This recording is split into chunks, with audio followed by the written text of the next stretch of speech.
Hola, todo bien, soy Federico La Roca.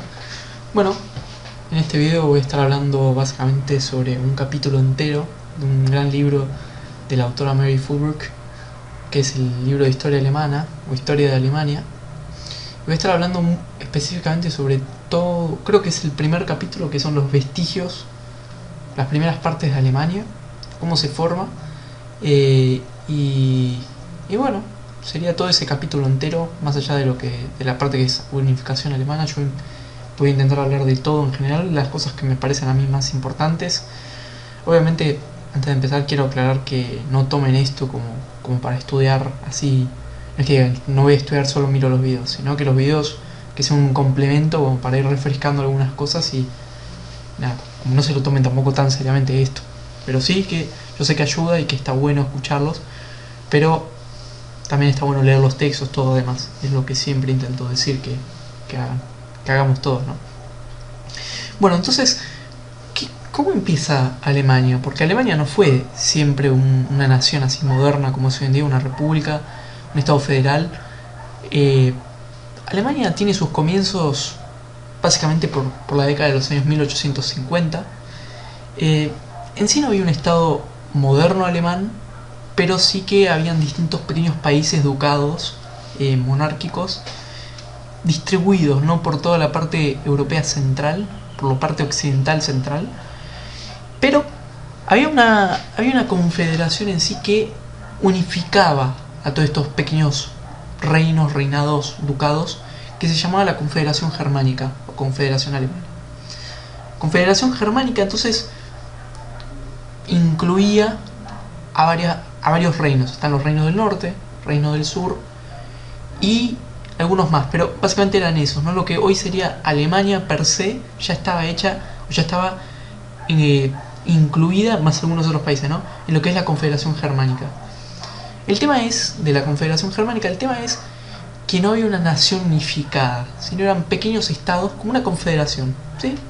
Como lo habíamos visto con el tema de Estados Unidos, son varias partecitas con muchísima autonomía que no dependen de un gobierno central, pero que están unidas de alguna manera. Entonces eso es la Confederación Germánica. Para 1834 se crea una unión aduanera entre todas estas conferencias, entre todos estos reinados, el reinado del norte y el reinado del sur, estos terrenos de la Confederación Germánica, crean una, pero que intenta debilitar económicamente a Austria. ¿Por qué pasa esto? Porque hay dos estados entre sí que están peleando por dominar esta confederación y sacar provecho económico y territorial del mismo. Estos dos estados son Austria y Prusia. Básicamente estas dos monarquías buscan primar por sobre toda esta confederación. Por un lado está el Imperio Austríaco. Entonces el Imperio Austríaco tiene un gran esplendor, o tiene una historia de gran esplendor económico y militar. Por ejemplo, habían conquistado varios terrenos norte alemán, el norte de Italia, Hungría y los Balcanes, una zona muy importante. Hago así porque esto después va a generar muchísimos conflictos a nivel mundial. Por el otro lado está el reino de Prusia, ¿no? Que Prusia surge como un gran poder de la región a finales del siglo XVIII, 1790 y pico, y ahora sí incluye el norte de Alemania y el norte de Polonia, Prusia. Entonces estos dos actores importantes se van a pelear entre sí por dominar la Confederación Germánica. Es por eso que Prusia desarrolla esta unión aduanera, lo mismo que intenta hacer Austria con otros países, aunque Austria se termina aliando con los reinados del sur, o sea que los reinados del sur apoyan a Austria. Entonces, a mediados del siglo XIX, como decimos 1850, comienza a surgir lo que es el nacionalismo alemán, o de la Confederación propia alemana, buscando formar un único pueblo germánico, germano. Hay una ola revolucionaria de 1848 que causa reclamos para conformar una Alemania unida, y esa va a ser la tarea a futuro de la Confederación Germánica, que se una, y de esta unión aduanera, ¿no? Que se una Alemania y que se conforme con un Estado-nación. Aunque cuidado, Fulbrook dice que lo que ocurre en 1871, que después es la conformación del Imperio Alemán, no fue resultado de un nacionalismo, sino más bien de una forma de expansionismo y colonización prusianos, de una Alemania que no se identifica con ellos y que no les pertenece a Prusia. en competencia con Austria. Entonces vamos paso a paso, vamos por partes, como diría nuestro amigo Jack. Prusia experimenta un rápido crecimiento económico y de industrialización, además de demográfico, durante esta época, 1850-1860. Si bien Prusia pasó a ser una monarquía constitucional en 1850, con la famosa Constitución en 1850 de Prusia, que designaba, esto tiro este pequeño dato, ¿no?, de los votos por tercios, que era muy clasista y muy desigual dentro de la sociedad, el régimen electoral era censitario y en la práctica la clase alta conservadora tenía el poder. Básicamente lo que se está intentando decir es que Prusia, no era para nada democrática en su accionar y era muy elitista. Y por eso mencioné el tema de los tercios de las cámaras, para así no después me olvido de ese dato. Entonces, en la década de 1860 en Prusia, con este crecimiento demográfico, económico, asume un nuevo rey y también un nuevo primer ministro que va a ser clave en el nacimiento del Imperio Alemán.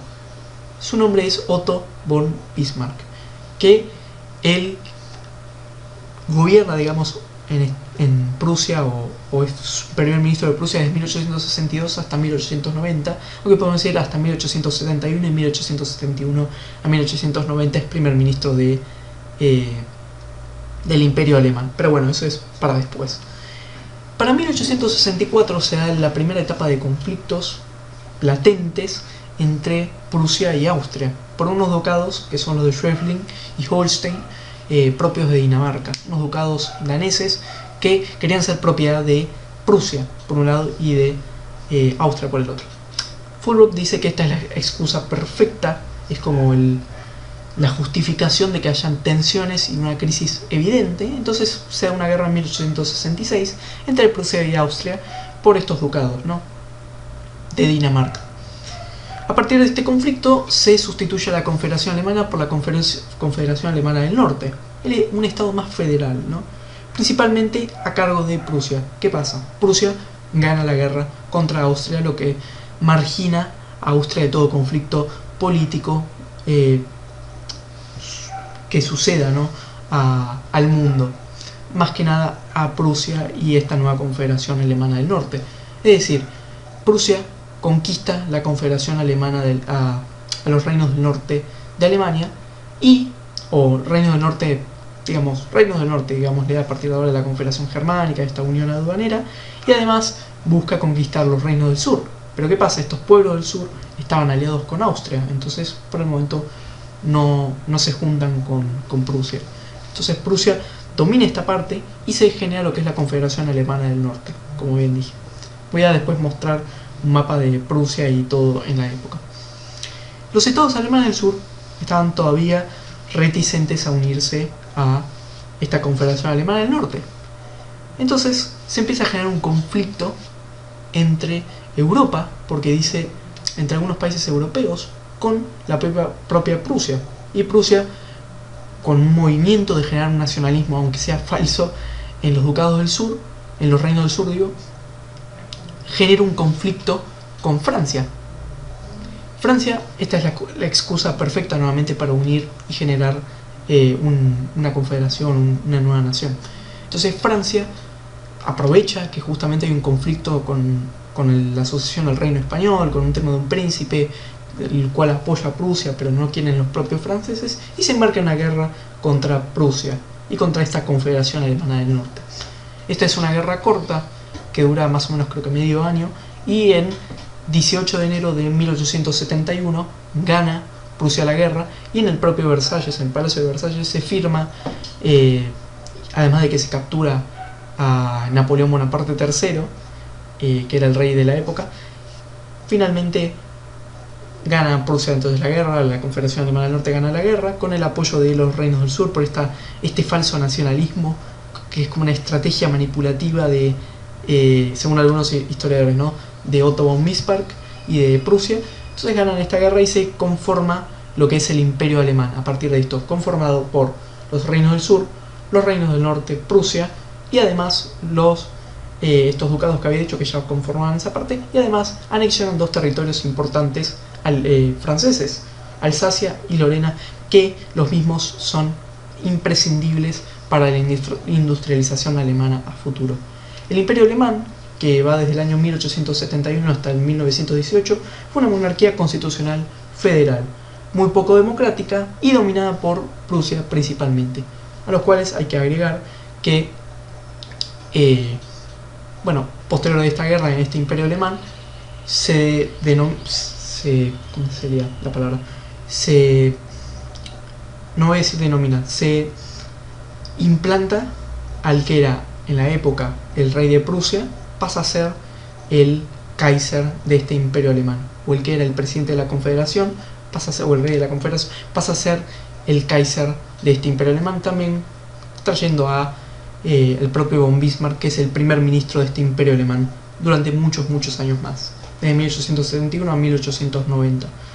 Pues bueno, Guillermo I muere, después asume su hijo Federico, después el mismo, creo que dura unos 6 meses, se muere, y el hijo de Federico mismo, que sería creo que Federico III o Federico II, Guillermo II, desplaza a von Bismarck por la gran crisis social y política que hay en la época, además de que él mismo empieza a tener unos tintes más, podemos decir, socialistas o progresistas con sus medidas, por ejemplo, seguro de desempleo, seguro de marginación, derecho a huelga, en 1888. Entonces, para 1890, von Bismarck es despedido o renuncia, podemos decir, del Imperio Alemán. Fulbrook puede concluir sobre el propio von Bismarck que por un lado unifica el país, pero por el otro lado ese estado que se unifica por von Bismarck posee características autoritarias y está plagado de tensiones políticas y sociales, porque en realidad este Imperio Alemán no es más que Prusia con algunos allegados o algunos aliados que conforman su propia idea nacional. No hay una idea nacionalista detrás de Prusia, del Imperio Alemán, sino que es Prusia dominando y con un von Bismarck con políticas muy agresivas y demás.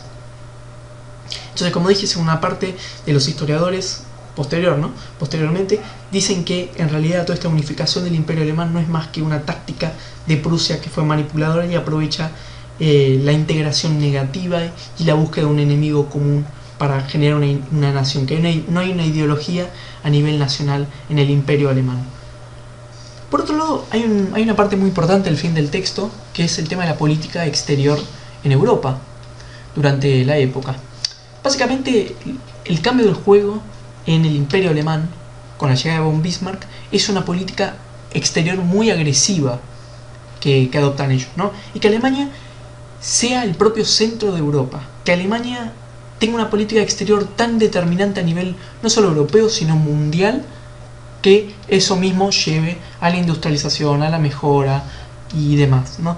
Lo cual termina pasando, porque Alemania termina mejorando su economía, su parte social, podemos decir en cierto sentido, pero más que nada su economía, sus industrias, por la política exterior, tan entrometida y tan importante a nivel nacional, generando más colonias, generando interacciones con muchos países, tratados, generando un avance a nivel nacional que es determinante para lo que es después la Primera Guerra Mundial.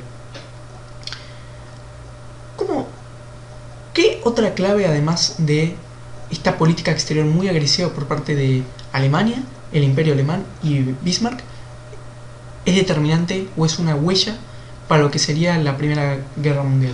El sistema de alianzas. Hay un sistema de alianzas que, como sabemos, hay dos bandos, ¿no? El triple entente, el eje, ¿no? El triple eje, y la parte de Alemania, Austria y también Italia, que se genera, ¿no? Este sistema de alianzas entre algunos países europeos y Alemania, Austria, que después es Austria-Hungría, y también Italia. Esta conformación de sistema de alianzas no es más que como cuidarse frente a una posible guerra, por una carrera armamentística por temor a la guerra. O sea, lo que plantea la autora es que se genera, además de esta política exterior muy agresiva por parte de Alemania de meterse en distintos conflictos, que se generan sistemas de alianzas para evitar una futura guerra, y que si la hay, que era la cual ellos todos consideraban que era inevitable y que iba a pasar en algún momento, por lo menos ya estarían los bandos bien definidos e integrados para que no haya movimientos únicos entre las guerras, sino que sean una pelea entre bandos y que por lo menos si uno ataca al otro ya va a tener a su aliado atacando al otro y demás. ¿Qué pasa por el otro lado? Por otro lado hay un país que está un poco dormido en su política exterior y que decide como reorientar su política exterior a partir del surgimiento de Prusia y Alemania, específicamente el Imperio Alemán, como esta intromisión de política exterior muy agresiva, que es Gran Bretaña. El Imperio Británico, a partir de 1870, podemos decir 1890, reorienta su política exterior a Europa, se europeiza, digamos, inventando una palabra extraña, ¿no? ¿Qué pasa entonces con este cambio de juego en la política exterior?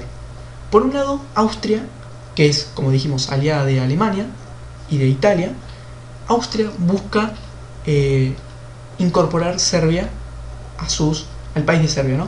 A sus territorios, de los cuales, dentro de sus territorios, había un país muy importante que, además de haber sido el rival de Argentina en el Mundial 2014, Bosnia y Herzegovina, tenía una crisis política y social muy importante interna.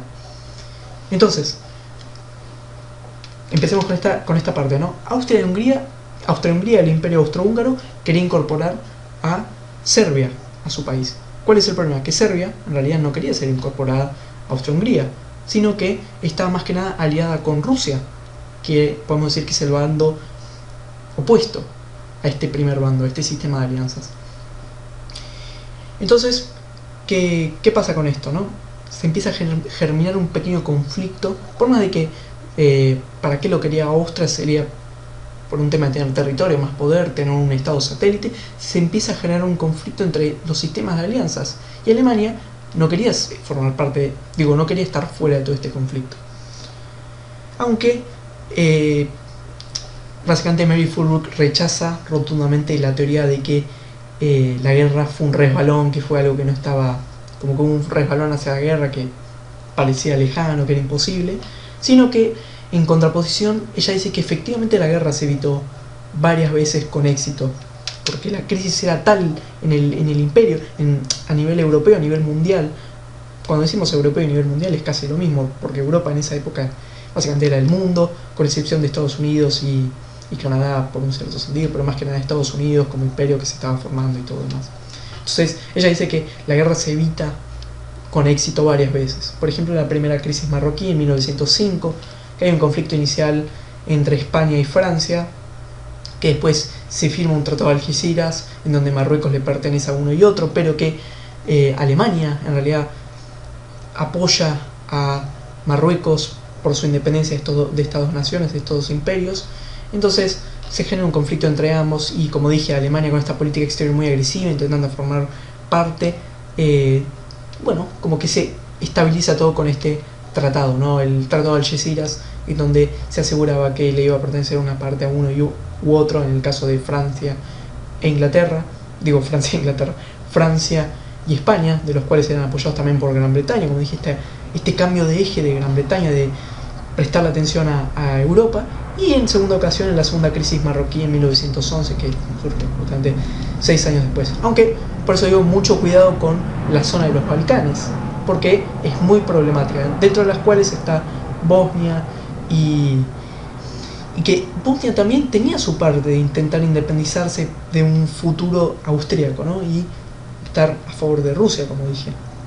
Entonces se da en 1914 un conflicto superlativo que, según Fulbrook, era sumamente evitable, que es el asesinato de Francisco Fernando y su pareja, ¿no? Francisco Fernando, que era el archiduque de Austria, y que, según Mary Fulbrook, esta fue la excusa perfecta por parte de todos los estados para comenzar la Primera Guerra Mundial, un conflicto gigante del cual ella dice que lo que también comienza toda la debacle a nivel mundial, que ya se estaba comenzando a dar, ¿no?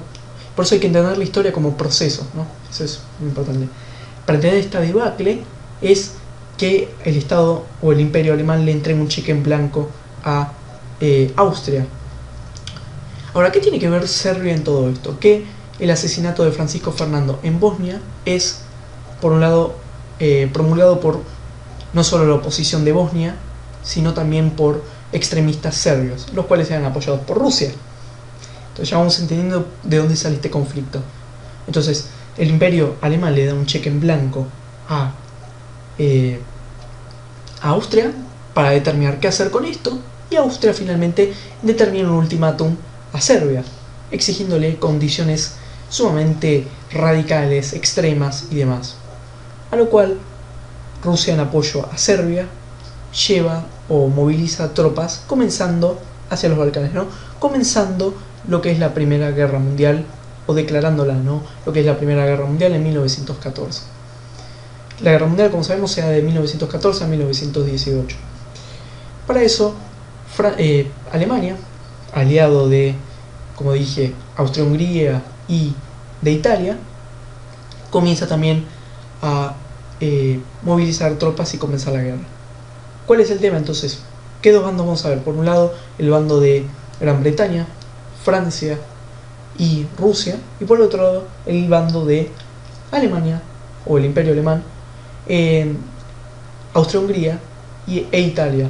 Como sabemos, el Imperio Alemán era muy fuerte, era lleno de tropas, con mucho vitorismo cuando comienza la guerra, muy entusiasmados, con mucho pseudo-nacionalismo, lo cual después lleva a una cierta crisis institucional interna, ¿no? Pero entonces así se germina todo este conflicto, con una serie de políticas exteriores muy fuertes, buscando formar parte de todo el mundo, y con este sistema de alianzas que era bastante peligroso a nivel nacional, a nivel mundial, digo.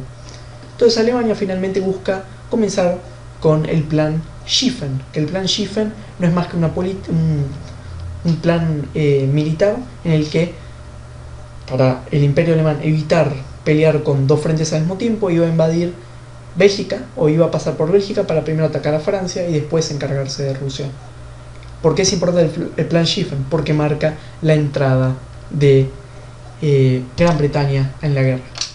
Porque justamente Bélgica respondía inicialmente a Gran Bretaña, o era un territorio neutral que estaba más que nada aliado con Gran Bretaña. Entonces este es el puntapié inicial para que comience la Primera Guerra Mundial entre estos dos bandos, entre, por un lado, como dije, Austria-Hungría, el Imperio Alemán e Italia, y por el otro lado, Gran Bretaña, Francia y Rusia, que salían entre los tres por los 1905-1907, sabiendo de que se iba a dar la Primera Guerra Mundial.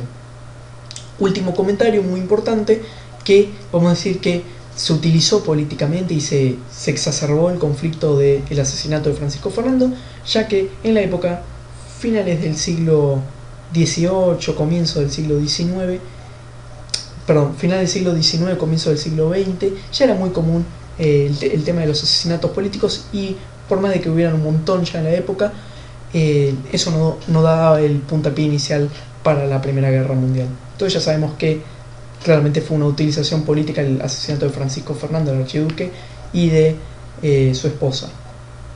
Así que bueno, no hay más nada que decir de este texto, muy interesante, repasa muchísimo de lo que es la historia de Alemania como imperio, con esa situación inicial entre los reinos del norte y los del sur, después la Confederación Alemana del Norte, esa Confederación Germánica inicial, Unión Aduanera, los conflictos con Austria, los conflictos con Francia, el Imperio Alemán que va desde 1871 a 1918 con la derrota en la Primera Guerra Mundial y demás. Eso sería todo el texto de Mary Fulbrook, digo. Me parece entonces muy interesante remarcar su teoría de que ella dice que todo el tema de Prusia, en realidad, como que todo el tema de la expansión y el Imperio Alemán no surge por nacionalismo, sino por motivos prusianos, por intentar expandirse, y que también la Primera Guerra Mundial en sí era evitable, en realidad era inevitable, pero el conflicto con Francisco Fernando era evitable, sumamente evitable, por un desplazamiento innecesario, por un tema de, bueno, por Austria intentar conquistar Serbia y demás, por estos temas que se daban en Bosnia también, que le habían avisado al mismo Francisco Fernando de que no viajara hasta allá, e igual viajó con su esposa, que su esposa no lo solía acompañar, e igual viajó su mujer, y que además había sido evitada la Primera Guerra Mundial varias veces. Y este cambio de la política exterior por parte de Gran Bretaña y del Imperio Alemán, con von Bismarck a la cabeza, buscando poner a Alemania en el centro y demás. Estas todas serían las teorías principales de Mary Fulbrook. Entonces eso sería el texto, y más adelante después creo que se va a venir el video más importante de historia hasta ahora, que va a ser Al borde del abismo por Ian Kershaw, que ese es un texto que hoy voy a estar resumiendo bien, escribiendo todas las notas para hacer los videos, y seguramente sea el siguiente video. Y después no quedan mucho más, quedan 2 textos más y termina toda esta serie de videos de historia por ahora. Así que bueno, muchas gracias y nos vemos en siguientes videos. Hasta luego.